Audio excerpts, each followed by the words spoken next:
Hi, thank you so much for having me, and I'm really enjoying this session. Actually, I already saw that people have introduced many things that I was going to touch on. I'm going to have to stop my video because my internet connection is not really great right now.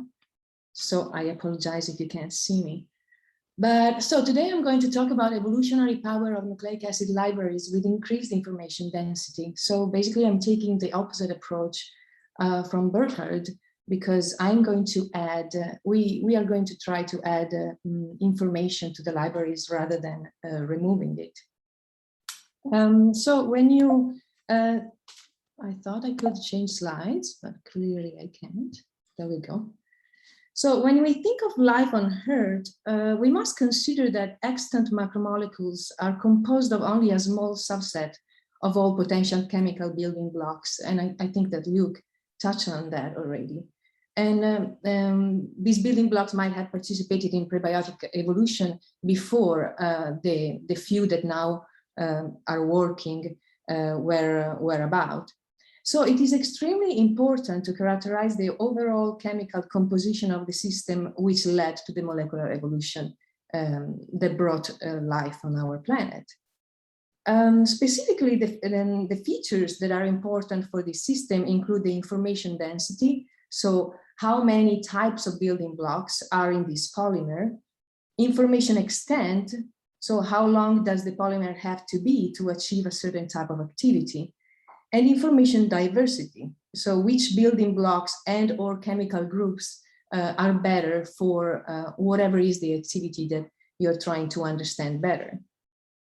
So the last 20 plus years of literature are rich with work that have attempted to address the question of pool composition especially for nucleic acid libraries. And for a comprehensive review, actually, the review by Pobans and Luktak is a really good one. But an experimental overview of how increased functionality affects the output of a selection experiment is yet to come, actually. Although I guess it's about to come. In this work, we have started to tackle this issue by comparing libraries in vitro evolution experiments where actually libraries of nucleic acids where we select towards, we aim at the same function using libraries carrying different information density. We are able to adjust the chemical diversity of these libraries using these extra synthetic nucleotides that we borrow from the artificially expanded genetic information system that was developed in our lab. And you can see it here. So the idea behind AGES is to complete the Watson-Crick pairing concept by shuffling hydrogen bond donor and acceptor groups around, forming additional orthogonal nuclear base pairs. These nucleotides, these nucleobases, they resemble natural nucleotides in size, shape, and pairing geometries. They are independently replicable, so you can do PCR transcription, reverse transcription, you can do in vitro evolution with them. They do not interfere with RNA or DNA folding. They definitely increase information density, since they are more than the 4 building blocks, and they have the potential to increase functionality. So in the last few years, we actually were able to do quite a bit of selections for aptamers using AGES libraries, especially with this couple here, the ZP couple, where the Z is the pyrimidine and carries a nitro group, and P it's a purine companion. I will not go into the details of those selections today for lack of time, but if you're interested, they are right here. These are the papers. So as I was saying, we set out to perform parallel in vitro selection experiments with standard libraries carrying 4 building blocks and AGES libraries carrying 6 building blocks, of which the 2 extra ones are Z and P, as I was just showing you. But what does that mean in terms of sequence space coverage? Here, what I'm showing you is a table that tries to address this issue. So the sequence space coverage, well, the sequence space of a library, is given by the number of building blocks to the n power where the n is the length of the library. And here in this table, you can see a comparison of percentage of sequence space coverage for 6 letters and 4 letters DNA. And what we are considering here are 1 or 2 nanomoles of material, because that's what is feasible in laboratory conditions. So first, you will notice that to be able to cover 100% of the sequence space of a 6-letter DNA, you have to have a library that is pretty short. It's only 19 nucleotides, while the 4-letter library in this case will have like about 1,000 copies for each of the sequences. So there's an advantage there. On the other hand, in a 25 nucleotides library, when you allow for 100% coverage space, like here, then you only have like 10 to the minus 3 sequence space coverage for a library that has 6 letters DNA. So in our experiments, we chose to start with 25 nucleotide long standard long libraries to give the standard DNA maximum coverage, with the assumption that adding functionality would make up for the lowering of the sequence space coverage for the 6-letter library. So starting with 0.5 nanomoles of these 2 libraries will allow for coverage of 25% of the sequence space for a standard library, while it will only allow for a 0.00 excuse me, 11% sequence space coverage sorry, for an Aegis library with 6 nucleotides. So for these experiments, we chose to evolve RNA cleaving DNA enzymes as our first Aegis catalysts, for the main reason that those are so very well studied that we thought we could have many examples to which to compare our results. What you're seeing here to the left is the schematic of this in vitro evolution. I'm very glad that Ora already actually presented in vitro selection as a general procedure, and before him Burkhardt, although it was with amino acids. So here we have a library. This is our little library, and this can be either a 4 nucleotides long, a 4 building blocks library, or a 6 building blocks library. And we extended with a primer that, I'm sorry, my pointer doesn't really work well. We extended with a primer that carries an RNA target. Oh, by the way, this is actually DNA. We're working with DNA since this is a proof of principle, really. So the primer contains the RNA target, and the RNA target is attached to a biotin. This is just a modification really of the Santoro and Joyce paper from 1997, where we just removed a few steps because we're using polymerases that are more efficient, and specifically because we're using polymerases that actually can read through a RNA target. So once you have this double-stranded version of your library, you can simply attach it to some streptavidin beads to keep them under support and remove the upper fragment. At this point, you have your library, your construct that contains both the library, the RNA target, and everything is happy and on a solid surface. And this is where you do your cleavage reaction. You incubate this construct in cleavage buffer of your choice. You let the reaction go for a while, and then what happens there is that the library will fold over the RNA target, cleave the RNA target or not, because this is an in vitro selection, and the target will actually let the rest of the library free into solution, able to be recovered for the next cycle of selection. So here on the right side of the slide, you can see the results of this first parallel in vitro selection, where in red you have the Aegis library, so the 6 letters library, and in black you have the standard library. We were very surprised to see that there was such a big difference between the 2 libraries, since everything else was kept so constant. So we couldn't see any significant growth of potential DNA enzymes with the standard library, even after 16 cycles, while the Aegis library showed substantial cleavage product already at cycle 10, actually even before then. And so we stopped the selection there because we didn't want to over-select. So for the Aegis library, we couldn't really do much with the standard library. We collected a sample of the library at every cycle, and we actually submitted this to deep sequencing. Of course, after translating our Aegis DNA into standard DNA using this transliteration method that we developed in our lab.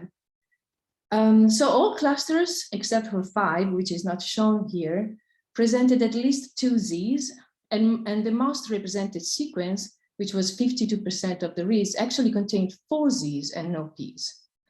So this, in a way, was surprising, the presence of so many Zs. But on the other hand, maybe I didn't mention it earlier, but we did our selection at pH 7.8, which is exactly the pKa of Z, at least when Z is free in solution. So we might think that it would be nice to think that all these Zs represent nothing else than an acid-base general catalysis around a phosphate bond, like it's depicted here. But of course, we're far away still from seeing if that's the case or not. On this side of the slide, you're just seeing the number of reads versus the number of cycles during the selection. And this shows you in different colors our representative clusters, when they appeared or how they grow and how they were represented during the selection. On this table here, on the other hand, you're seeing, when each cluster appeared, during which cycle, and the color coding actually represents the different sites of cleavage. We had, the reason for these numbers is that clusters 3 and 4, actually, we could not locate ages because of our method for transliteration of Aegis DNA to standard DNA. So we went ahead and we resynthesized the cis versions of all of these clusters to just see where they were cleaving. And you can see it in this huge gel. I could have made it smaller, where here is the non-cleaved product, and down here are the cleavage products of the DNA enzyme on the RNA substrate. So as I was saying, the color coding shows where the cleavage sites are. We have C1, C2, which is actually not in this gel, C6 and C7 that cleave at U9 and U13 of the RNA. This numbering starts at G8 because the substrate actually has 7 DNA nucleotides on its 3' side. Then we have a cluster C8 and 10 that cleave at A16, and then C9 that cleaves at A10. So since the C1 was the most represented cluster, we actually started investigating this one molecule a little better, although in hindsight, maybe that wasn't the best choice. But so we resynthesized this molecule in many different ways, and we were able to get some sort of a secondary structure for it, which of course is not definitive. But for sure, we see that the RNA target represented here is actually almost completely best paired with a portion of the library that was allowed to evolve, while this green line here shows where the primer binding site is, so it's not an evolvable portion of the primer. And instead, the 4 Zs that are interesting in this molecule, on a 2D representation, they seem to be in this large loop that seems to be mostly unstructured.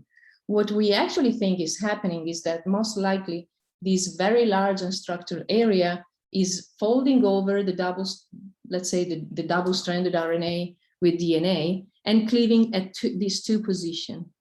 This is maybe not a very good representation of this molecule because you can see here that these are actually wobbles. They're not precise best pairing. So, and this is exactly where the cleavage is happening. So we went ahead and of course we removed all the Zs from this molecule to see if we could keep activity or not, just to start trying to understand what it's doing, if really our extra functionality was the reason for this cleavage. And yes, so the answer is yes. Here in this graph you have in red, you have all the molecules, all the types of molecules, sorry, not the types, the cleavage at the 2 sides for the molecule that does not have Zs, while here in black, you have the cleavage of the molecules that do have Z's. And on this side, there's just the same data, but from the perspective of the full-length molecule decaying, because it gets cleaved. And here are the rate constants.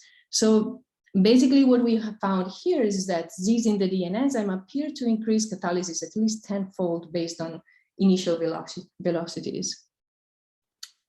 Lastly, what we try to do, of course, is separating, not what we try to do, what we did, in fact, was separating the DNA enzyme and shortening it too, and try to let it cleave in trans. We did many kinetics and many reactions, and this is one representation of these reactions where you can see the two cleavage sites.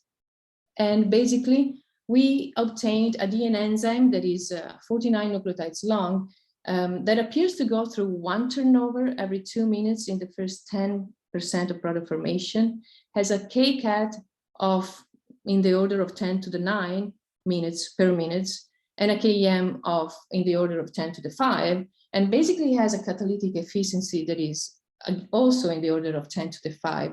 And this is very much comparable with one of these, with this DNA enzyme that the parent lab was able to evolve, that is heavily functionalized, like almost every, I think every base carries a functional group, and also has a catalytic efficiency in the range of 10 to the 5. So we found that this was extremely interesting since we only added one extra functional group. The main difference in our system and the system of other people that adds functional groups to extant nucleobases is that we not only add functionality, but we actually expand the genetic system. So we think that that's an interesting point of view. It might have actually been a way for prebiotic molecules to actually find more ways to evolve than what it seems to be possible with only 4 nucleotides. So with these, I actually kind of already gave you my conclusion. I would like to thank everyone at FAME and Firebird, and in particular Craig Jerome, who is the guy that actually did all the selection experiments, and the 3 people that currently are working with me or that have worked with me in the past. And this is everybody. I think it's everybody. Maybe I'm missing somebody. But yeah, these are our collaborations. Oh, by the way, I just got an NSF grant for this project.